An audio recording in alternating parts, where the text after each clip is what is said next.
In 1968, during the Vietnam War, two American soldiers were stranded in a jungle amidst a storm. The team leader used the radio to call for rescue and reported that they had lost the entire squad. Suddenly, the remaining soldiers screamed and vanished behind a bush, and the leader opened fire but missed everything. He was scared, senseless, sprinting through the jungle, and noticed something moving in the thicket. Just then, a dinosaur leaped out and ended his life. The next morning, at a U.S. military camp, a Vietnamese woman tried to tell the soldiers that a feathered demon had taken her husband, but they did not believe her. A truck containing mysterious crates was seized, and scanners quickly detected dangerous levels of radiation. When a few bombs exploded nearby, a soldier called Colonel Jericho to inform him about the truck and the squad that went missing last night. Jericho decided that he would have to send the Vulture Squad on a rescue mission. Meanwhile, our Vulture Squad was sneaking into an enemy camp. We ambushed two guards from behind, taking them out silently, and the sniper cleanly dealt with the lookout tower from a distance. Now we could advance to surprise attack the camp. The entire squad moved through the area, firing their weapons and eliminating any enemy who dared to come near. With the sniper's support, it didn't take us long to clean up the place entirely. Afterward, we checked the prisoners, finding 3 dead American comrades and 2 survivors inside a cage. Unexpectedly, an enemy soldier charged out from hiding to attack, but a sergeant quickly dispatched him with a machete. Soon after, the helicopters arrived to pick us up, and the Vulture Squad was informed that we had been chosen for another mission. Minutes later, we were dropped into a camp where American soldiers were keeping a tiger in a cage. Jericho told us about the missing squad and the rumors of strange things happening in the valley. He wanted us to scout and locate the missing men so they could send a helicopter for extraction. When we asked for more details, the only answer we received was classified. Separately, Jericho instructed our team leader Baker to keep his men in line. If things went smoothly, Jericho would erase some old charges in my file. In the main tent, Keyes tried to talk to Stovall about his PTSD. Sometimes he screamed too loudly during missions, and one day that could get him killed. Keyes made Stovall promise he would seek help soon. In the evening, our Vulture Squad flew to the next mission. The helicopter system suddenly started beeping, and the pilot said the ordnance was malfunctioning. But thankfully, the aircraft remained level. The team was dropped near the jungle, and we immediately noticed a trail between the trees. We were confused by its size. It looked bigger than an elephant. As we started searching the area, we discovered bird footprints that were also too large for any known animal. Nearby, we found gigantic feathers that seemed to match the size of the footprints. Finally, we found a backpack containing a map marking Research Station Number 4 and a notebook entry that read, "We are being hunted." The backpack was found amidst tons of shell casings and 2 different types of footprints. We decided to follow them. The team moved deeper into the jungle and noticed something moving in the brush, constantly making strange noises. Suddenly, something grabbed my leg and began dragging me across the ground. I quickly fired my weapon, not stopping until the mysterious creature released me and ran away. The rest of the squad rushed to check on me and bandage my wounds before we continued on our way. Meanwhile, a Russian soldier team named the Hounds was also in the jungle searching for the Americans. They had captured Condon to act as a guide. They found some spent casings on the ground and noticed they were still warm. Therefore, the soldiers instructed Condon to follow the trail. They also heard strange noises as they moved, and the soldier bringing up the rear didn't see the dinosaur in the brush. So the creature quickly used its gigantic jaws to bite down on him. When the others found the body with its organs hanging out, they thought the Americans were responsible. Back with my squad, we kept moving while discussing the possibility of monsters in the jungle. Finding a huge claw on the ground made us wonder if we should turn back and pretend we found nothing. However, I recognized a piece of a comrade's uniform and declared that we would press on. Next, we entered a cave and were stunned when we found the bodies of the missing squad. It looked like they had been ripped apart by a huge attacker. Something in the darkness made a noise as the team advanced. Suddenly, a flock of feathered dinosaurs leaped out, and we scrambled for cover while firing at the monsters as fast as possible. Chaos and panic filled the cave as we continuously fired, taking down dinosaur after dinosaur without hesitation. During the chaos, Vern and I slipped into a narrow passage, accidentally getting separated from the rest of the group. We both followed the passage until we exited the cave. We could hear noises suggesting more dangerous beasts were nearby, so we started climbing vines to escape. A dinosaur soon found us and tried to grab me, but I immediately shot it down. The gunfire attracted the attention of more dinosaurs, but they couldn't jump very high. So Vern and I continued climbing until we reached the top of the cave. Meanwhile, the remaining members of the vulture squad had also escaped the cave. They heard movement in the brush and thought more feathered dinosaurs were about to jump out, so they prepared to shoot. However, they froze when they saw a gigantic monster walking past. After tracking for a while, Vern and I stumbled into a clearing and were shocked to see a massive dinosaur sleeping on the ground, surrounded by the bones of its meals. Suddenly, 3 baby dinosaurs appeared from behind their sleeping mother and cried out when they saw humans, waking their mother. Vern and I started running as fast as we could, occasionally turning back to shoot the monster in the face. This slowed it down just enough for both of us to escape into the brush, but the dinosaur still found us. The next morning, the remaining squad members crossed a river and rested. They were worried about Vern and me, but didn't want to return to the cave because it was too dangerous. When they heard a noise, they were forced to keep moving. Meanwhile, Vern and I tumbled down a valley, still being pursued by the giant dinosaur. After running for our lives, we managed to hide behind a fallen tree, and I threw a grenade at the monster to distract it. Then we kept running until we reached the edge of a cliff. We jumped into the water to escape, and the dinosaur eventually fell in with us. In the river, I had to drag Vern to shore because he was unconscious, and the dinosaur swam away. Just then, we were approached by Sophia, who helped me move Vern and revived him. She told us that our comrades were likely dead and invited us to her laboratory. As both groups moved through the jungle, they constantly encountered all types of dinosaurs of various colors and sizes. They moved stealthily to avoid them. Meanwhile, Keyes' group was eventually able to walk past some large, herbivorous dinosaurs. Sophia took Vern and me to Research Station Number 4, where she had been living for over a year. She used to have a team of scientists, but she was the only survivor. We entered a room, and she barricaded the door while explaining that the building was made of reinforced concrete, making it very safe. Sophia then injected some drug into her arm, and we panicked, demanding an explanation. While Vern tried to use the radio, Sophia shared that Russian General Borden had killed everyone who knew about this place. Since then, she has survived here alone. Apparently, Borden had been building a particle accelerator. When Vern finally got through to the camp, I grabbed the call and told Jericho everything Sophia had just said. I also mentioned the dinosaurs and demanded extraction for the rest of my squad. If Jericho did not cooperate, I would go public with what I had seen today. Jericho didn't want to believe the dinosaur story, but still had his men investigate the name Borden. When he recalled the giant fang the soldiers had brought back from the jungle, he started to change his mind. The 3 of us left the building, hoping to find and reunite with the rest of the team. The other Vulture Squad members were currently crossing an open field when suddenly someone opened fire on them, and Keyes collapsed with a leg wound. It turned out the hounds had found them, so now the Vulture Squad had to fight back. Sophia and I heard the gunfire and tracked it. Both teams took cover and continued firing at each other without achieving anything. Suddenly, the battle was interrupted by several huge dinosaurs flying over their heads. The soldiers started shooting at the monsters instead of each other while trying to find cover. One of the creatures landed in front of a Russian soldier and pecked at him, tearing out his internal organs.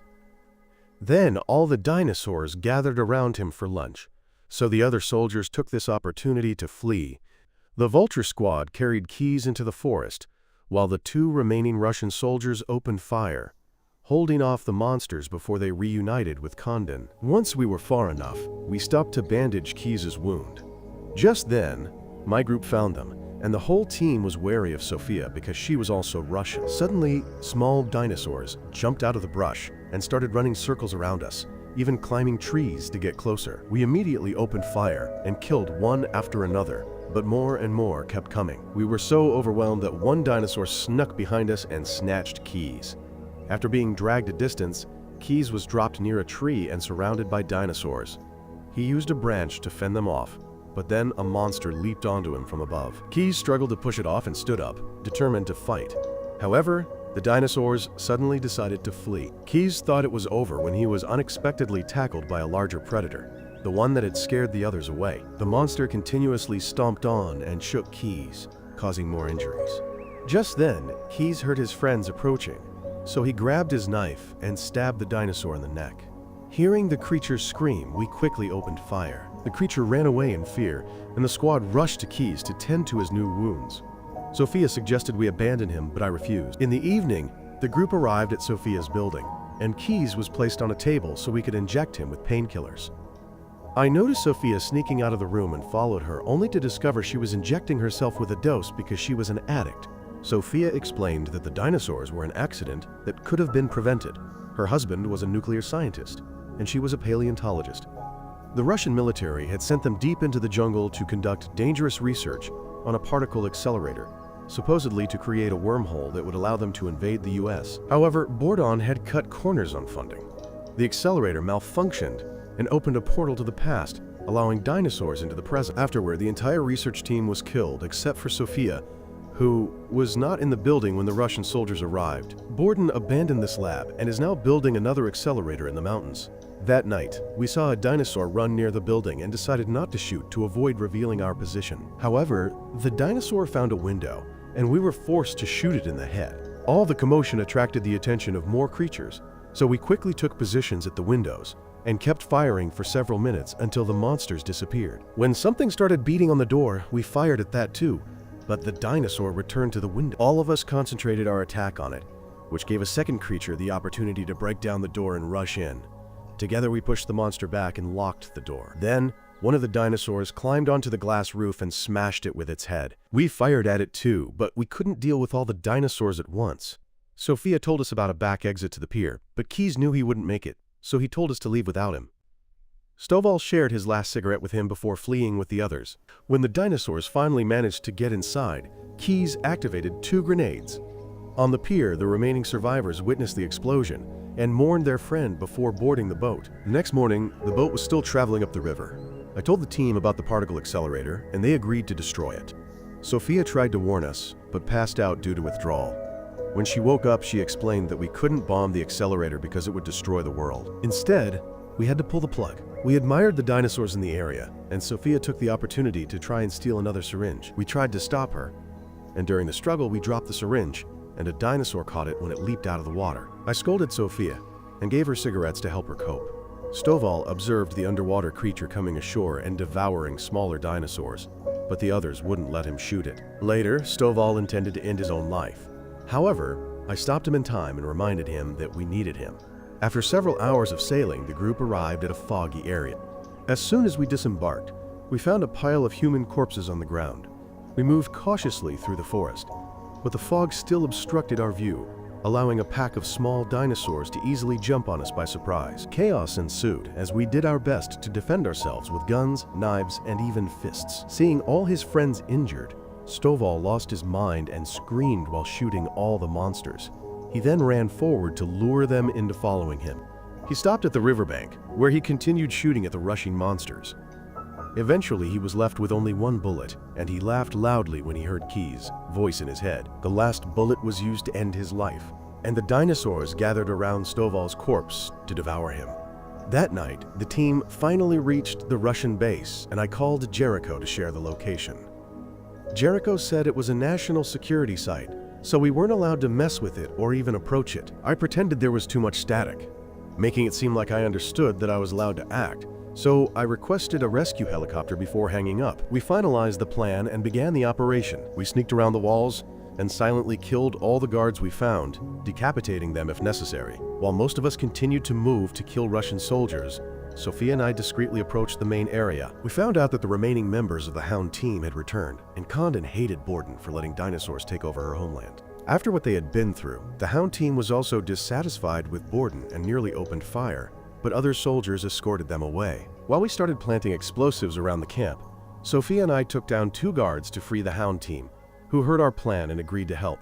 Meanwhile, some Russian soldiers saw a baby dinosaur approaching and immediately shot it down. Borden scolded them, and soon after they understood why. The baby's parents roared furiously upon seeing their offspring's corpse. The enraged monsters charged towards the base and started destroying everything in their path, killing soldiers who couldn't shoot them down in time. They devoured a few people while using their tails to smash things around and trampling vehicles with their massive feet. Soon, the soldiers gave up and started running away. The dinosaurs continued grabbing them with massive jaws and tossing the bodies to each other as if playing with food. Borden fled into a building, and my team tried to follow, but the creatures kept getting in the way. We found cover and waited for a chance to rush inside. During the chaos, Condon recognized Miller on my team as one of the men who killed her family. She lunged at him and a fierce fight broke out, but they were both forced to hide under a vehicle when the dinosaur came too close. As the monster started destroying even tanks, Miller fought Condon under the truck until he managed to push her out. He then tried to run away, but Condon jumped on him again to stab him. Miller pleaded for forgiveness as he regretted his actions during the war and finally activated the bomb. The huge explosion killed Miller and Condon and scared the dinosaurs away. Inside the building, my team reached a laboratory and killed a scientist who tried to stop us. Seeing this, the other scientists stood aside while Sophia began neutralizing the accelerator. The remaining members of the Vulture squad soon joined us, but our reunion was interrupted by Borden, who drew his gun. However, I shot him first, and Sophia spat on him, refusing to kill him because she wanted to be the better person. Then, Sophia cut a cable, and the power in the building went out. The backup generator brought the lights back on, and we noticed that Borden had disappeared. Suddenly, a swarm of dinosaurs showed up at the base to eat all the bodies. They also blocked the escape tunnel, so we threw 2 smoke grenades to slow them down and opened fire. Unfortunately, they were too numerous, and soon after the creatures got into the laboratory, destroying everything they touched. One of the Hound team members was knocked down and killed in seconds. Borden tried to use the console, but was also quickly devoured. The remaining survivors set an explosive charge and ran. To stop the dinosaurs from chasing, a member of my team stayed behind continuing to fire, so he was sacrificed in the explosion. Sophia led the survivors to a back door, and they ran as fast as they could because there were still a few dinosaurs coming. They caught one of my men, and his friends wanted to save him, but it was too late. He was devoured by the creatures, and the others had no choice but to run. Soon after, they found a ladder, so I told everyone to climb out while I stayed to provide cover. I ran forward, and the monsters pursued, so I continuously threw grenades behind me. This wasn't enough to stop them, and the monsters pounced on me and killed me. The remaining team members saw the dinosaurs coming for them after killing me, but luckily they ran fast enough to get out. Jericho was waiting with a helicopter and a full team, so when they saw the monsters approaching, they all opened fire together. The helicopters provided air support, eliminating the flying creatures that were now joining the fight. Many soldiers were killed in the struggle, but the team managed to survive long enough to buy time. When the Vulture team's explosives brought down the base, everyone ran to the helicopter for their final escape. During the flight, Jericho scolded the team for destroying the machine instead of stealing it for the United States. Sophia pointed out that it was too late. Destroying the accelerator had caused dinosaurs to appear in areas outside the jungle, which could have deadly consequences for the world later on. Remember to subscribe and turn on notifications so you can watch more videos like this. Thanks for watching.